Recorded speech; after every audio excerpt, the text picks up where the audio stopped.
Welcome back, everyone.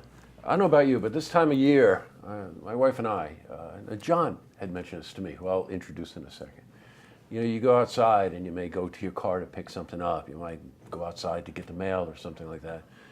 And you come to realize that there are people out there who are living in those conditions. They're not going back into a warm house. They're struggling, and that struggle could be for any number of reasons. But one of the predominant reasons is mental health issues.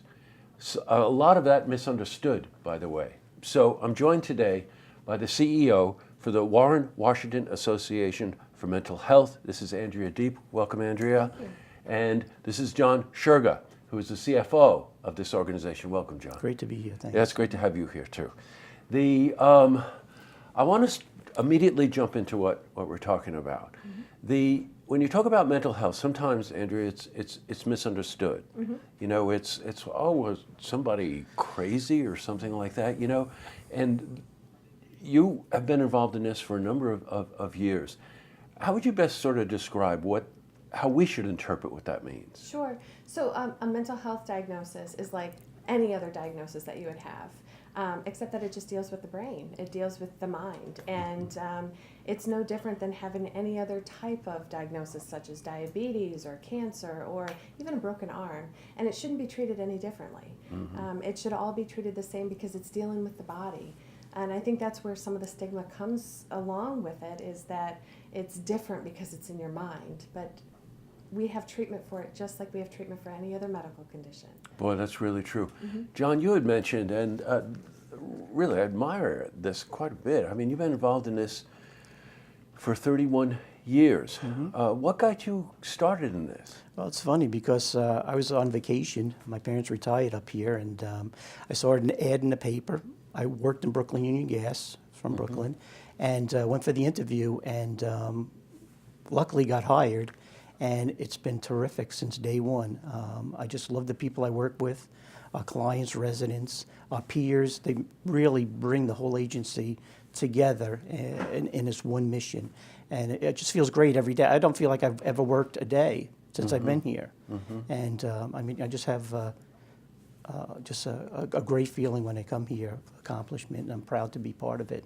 Oh, I think pride has an awful lot to do with it. Pride and passion, right? Yeah. You don't get involved in a career like this unless you have that connection. Absolutely. You know what I mean? Let's dig into it a little bit deeper. So, you know, I think it's very important for all of us to understand what Andrea was saying, that, you know, if you have mental health issues, or you know someone has mental health issues, that just like any other affliction, these are afflictions that have treatments, but they have to have an understanding. And that can dial in at a number of different levels. You know, at the association, you provide not only support for people, but you provide supervision for people. And we'll get into that a little deeper as well. But what kind of levels are we talking about here, John? Well, we have various programs based on, you know, a client's ability. We have different housing options. We have, you know, more of a supervised housing program, apartment program, supportive housing, which is where we are here today, mm-hmm. Based on the client's needs. So we have many options and opportunities for folks based on, you know, their needs. Now, a lot of times their needs are recognized because either in conjunction with other organizations or other connections, mm-hmm. these are people who are dangerously close to being homeless mm-hmm. or can be homeless. Can be, sure. You know, then think about what I said at the beginning of the interview when you're out in this kind of weather, mm-hmm. right? Mm-hmm. Let's talk about the facility we're in here. Now, last time we did an interview up here, it was in the building next door, and we kept admiring this complex here. Mm-hmm. We're in a supportive facility, correct? Correct. Where the independence is ratcheted up a notch. Correct. Explain to me. So in order to be able to live in this particular building, the only criteria is a person has to be chronically homeless. They have to have a mental health diagnosis, and they could have a co-occurring substance use disorder to go along with it. Mm-hmm. And I want to point out that this is permanent supportive housing. So once a person moves in here, they can stay here for life. And we do have people that have been here since 2009 when we opened. I think that's wonderful. You know, the sense of home, sense of place is what we're talking about here. So many people who have issues, they're always involved in transition. You know what I mean? They're transitioning from one place to the other. And if they don't have a sense of home or a sense of family, Right. which the support systems provide for them, then their prognosis for getting better is really it's a Absolutely. lot more difficult, right? Absolutely. Now, if you just gave an interesting list of the kinds of things. What kind of support systems are available on site here to help those people? Yeah, so we have staffing here 24/7, and they're counselors that basically can assist them in linking to services in the community. They're here to be somebody to talk to in the middle of the night, during the day, somebody to help them with daily living skills that they might have some struggles with. Even sometimes just transportation, because they're having difficulties hooking up a ride to get to an appointment or to court or you know, to see their children.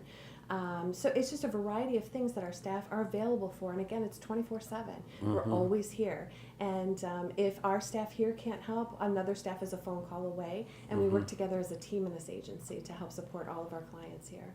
Oh, that's well said. The buck stops with you. You know what I'm saying? You're the CFO. We got a grant that we're going to brag Yes. about, aren't we? Yes, we are. All the way from very Brooklyn. Thrilled. Yeah, Very tell thrilled. you, you Hey, absolutely. You recently got a grant to open up a facility, a complex similar to this. Correct. Number of apartments, which will be in Glens Falls, correct? That's correct, Boy, yes. that's a great adjunct to what you're doing here. Explain a bit about that process. Well, it was a very competitive process. We really worked together as a team with support services, the financial group, to put together a grant and demonstrated the needs. And we got an awful lot of help by the community as well in demonstrating the need. So it was really a community effort is really what made the thing work. So we're quite proud of being able to do that. And like I said, it was quite competitive, and it was we were just on the edge of our seats to wait and find out about it. And when it happened, it was just tremendous. We were just so thrilled. Well, you know, it's wonderful news on a couple of fronts. One, this particular complex here, I think is about 18 apartments. Didn't you say that? Correct. Yep. And the one in Glens Falls on Cooper Street will be 24? It's 28 in total. Okay. 24 will be single apartments, 4 will be family apartments, so multi-bedroom. Well, you know, if you drill down on this just a layer, you realize obviously the need is there. Yes. How do you ascertain the need, or how prevalent is the need? You know, our viewers may not know. You know what? It's there. You may not see it, as John had mentioned. Right. Yeah. But it is there. We do point-in-time counts on a yearly basis where we physically go out into our community and find out how many people are physically homeless or are couch surfing or Right. you know, are living in the park in a tent.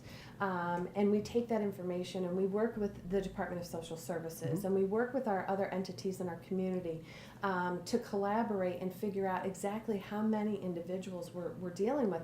And we're not just dealing with individuals either, we're also dealing with families here. Right. And I think that's a point that some people fail to remember, that this is not just one or two people. This is a lot of people, and a lot of those people are part of families that are also homeless, that are living in hotels, or they are living out of their cars, or really have no place to go whatsoever.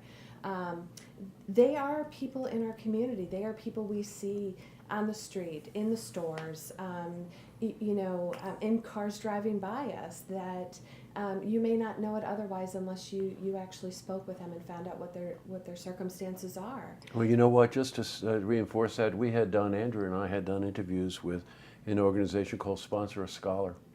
And one of the high school kid that we was eligible for this scholarship, bright kid and everything else, he was couch surfing. Didn't even have a family. He was couch surfing week to week for whoever would take him in. Do you understand? You know, that's what a lot of us have to take that extra beat and just say, you know, either there for the grace of God go I, or, you know, we may have some issues with family or friends or something like that, which is why you support organizations like this. I'm also thinking of Kim Cook over at Open Door Mission, who we work a lot with and see a lot of what we're talking about. You know, when you talk about support services, you would think of housing because we're in a complex here, but there might be other support that the association is providing. Give us a sense of that, because clinical comes to mind. Yeah. I mean, we have an outpatient mental health clinic, Kaleo Center, which is right across from here, and an awful lot of care managers who help guide our clients to, job interviews, maybe schooling, going to the college, registering. So almost like a GPS system, if you would say, of just guiding people, because it's quite amazed. I mean, anybody who needs any types of services, it's hard to get through all of that. There's an awful lot of, nooks and crannies to get through. But the care managers guide folks to, where they need to go and want to go. Well, yes, I was thinking about that. We've come across this subject a few times in interviews that we've done. The case management people are very important because they get to understand the individual needs of that person, a family, whatever it might be. So we're really proud to announce that you're going to break ground next year in the summer? Hopefully this summer. Yeah, hopefully. Great, okay. And then we'll have another 20, up to 28 apartments available to help the association there. I'm sure people would like to know how they could participate or how they might be able to donate. Is there a website?